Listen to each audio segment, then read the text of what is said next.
So this is Ears from Mutable Music Things, and this is a collaboration between Music Thing Modular and Mutable Instruments.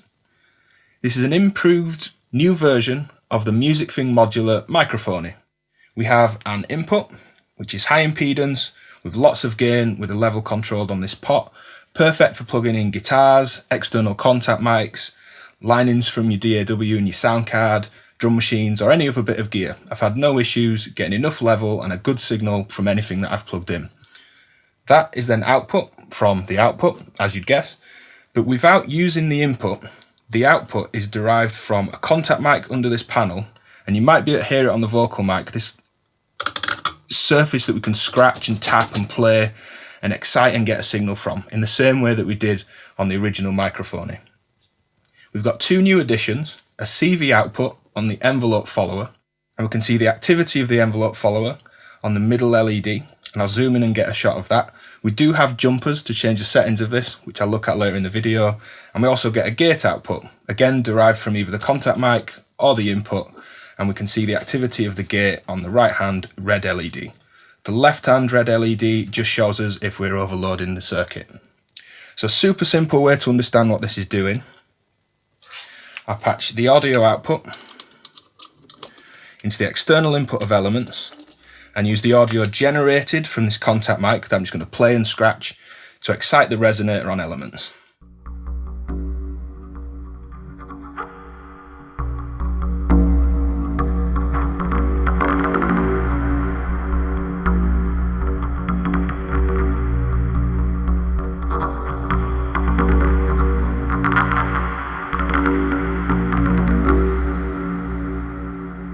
So a patch that I've really enjoyed, and the first one that I want to have a play around and demonstrate, is using the audio output to excite elements, as we just have done, and then using the gate output to step through random voltages on the Music Thing Modular Turing machine, and then patch those back into elements. So every time I play, hit, scrape that contact mic hard enough, a gate is generated, that goes into the clocking for the Turing machine to move to the next step, and those random values are then going to change the tonal qualities of elements. So let's zoom out and get a quick patch going.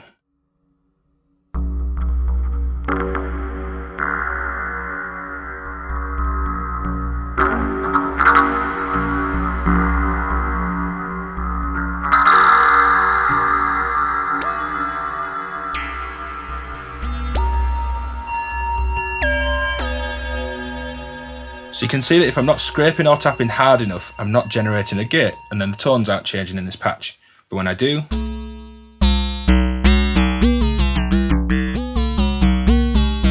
the gate out of ears is clocking the Turing machine, giving us new tonal changes and new random values for elements.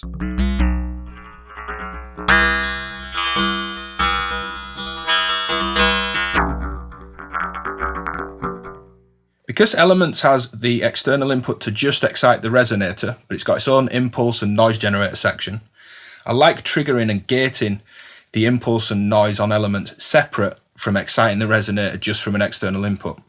So I'm going to patch in the button masher module, which is from Cylon Labs, and just this light up button on the bottom left of the screen into the gate input. So hitting that means I can strike Elements impulse and noise generator separate to exciting it in the contact mic. So playing both together.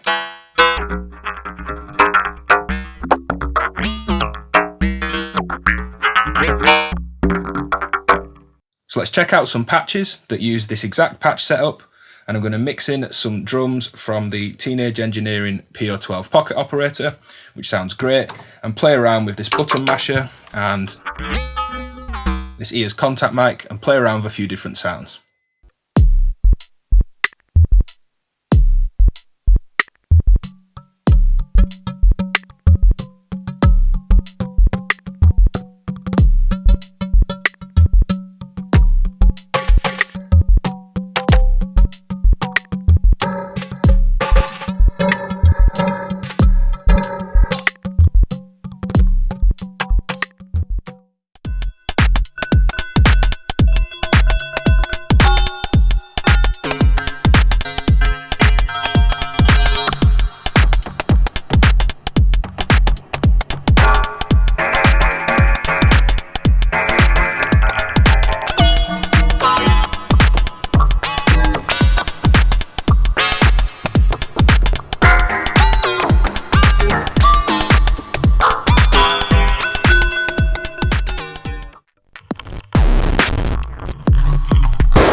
So let's show a patch using the input and the envelope followers and getting the gain up to pull this pocket operator up to modular levels so I can work with other things. I have my input going into a multiple, which then go into this mixer. So here's the pocket operator. And we can go nice big range of gain.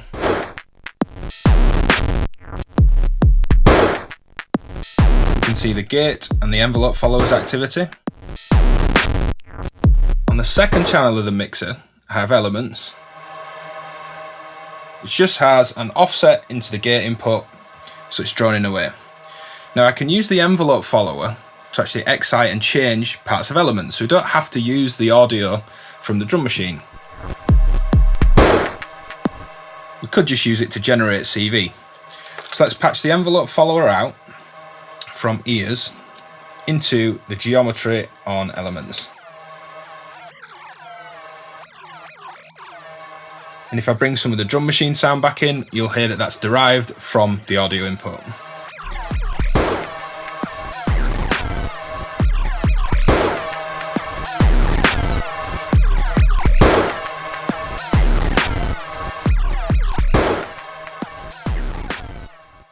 So before giving you audio examples of each, I wanted to show you the jumpers on the back that we can adjust some of the behaviour of the module with. The top two jumpers adjust the attack and the release of the envelope follower, and the bottom jumper affects how high a voltage needs to be to actually give a gate output. Now you can scale that gate output with the knob on the front, with the input level from the contact mic or the actual input from other sources, but changing that's going to adjust the behaviour of everything else. So as stated in the manual, a jumper all the way to the left means that once the signal is above 1 volt, we'll get a gate output. The jumper to the right will get 2 volts needed to get the gate output, and take the jumper off, it will take 4 volts. So you can adjust that gate detector's behaviour separate to the input level and the envelope follower. A little bit more of an independent control. Now for the envelope follower, and I'm going to give some audio examples of this, with the jumper to the left, for the attack and the release, these settings apply, it's at its fastest setting. And that's where these jumpers are now, both to the left. Jumper to the right, we get a medium attack or a medium release, and one of them off would give us slow. So for example, if I just quickly take these off, so now I have this jumper to the right, giving us a medium attack, and I've taken the release one off, giving us a slow attack. So let's skip through some little edits in the video and I'll show you the responses and label up on screen which one's which. And I'm going to just use the envelope follower to open up a filter on a saw wave. Nice simple audio so you can hear what's going on. Okay, so I've skipped to the trace oscilloscope from Cylon Labs just to show you the envelope. You don't need to see my finger hitting the contact mic, but that's literally all I'm doing. The envelope follower from ears is going to the cutoff, opening a low pass filter with a saw wave at the input. So these are the sort of default settings, how the module ships: fast attack and fast release.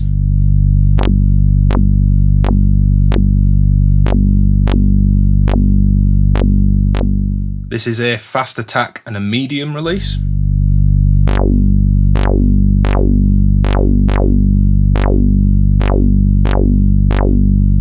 And this is still a fast attack, but now a slow or the longest release.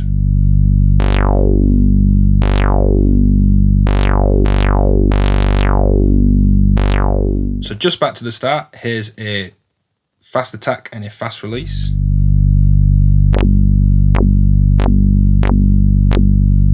Here's fast release and a medium attack.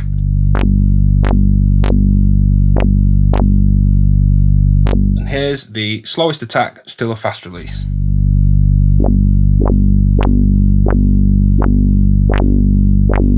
You can see that me tapping the module isn't an active enough signal long enough, because it's just a short tap for that attack to release its full value. But you can see on the scope and here it's just got a slow attack and not as high of a peak on that envelope. As I've said, the module's great as a guitar input, high impedance, lots of gain. Here's a little patch with the guitar into ears input and the output into elements, and partway through I'll patch the envelope follower out into elements for some tonal modulation.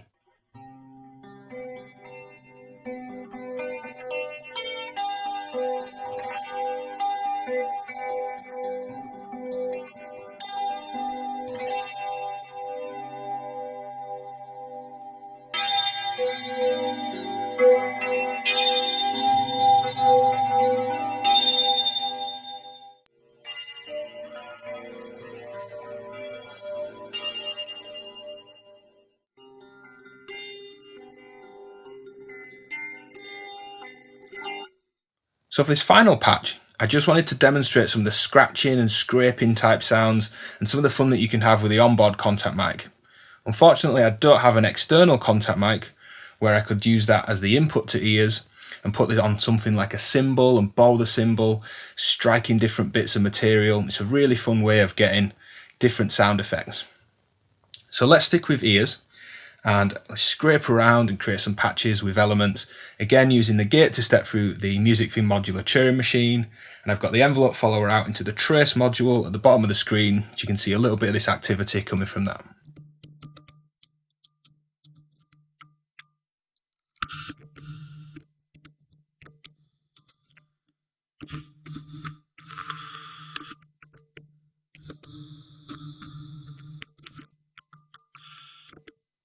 And the blue and pink cable are the Turing machine voltages that I've just been patching into position, dampening to start with, and now space.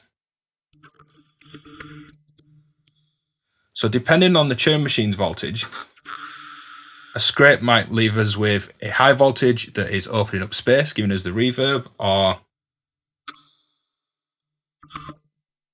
a sound that cuts off entirely because it's pulled space back down.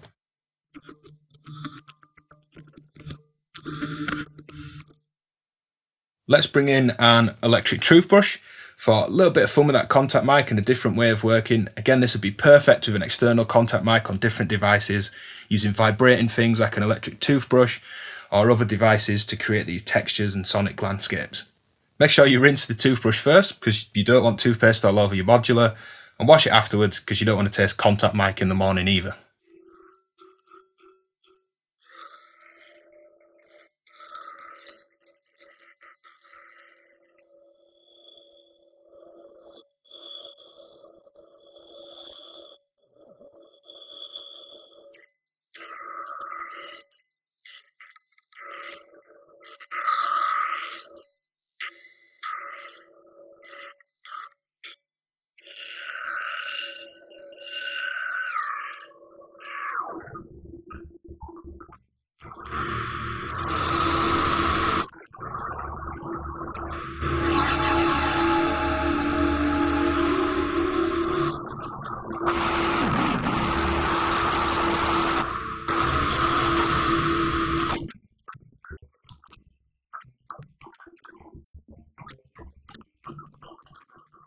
So have some fun, play around, use it as an input device, use it as a more abstract sort of sonic landscape, textural sound effects type device with other bits of things striking the contact mic or other contact mics.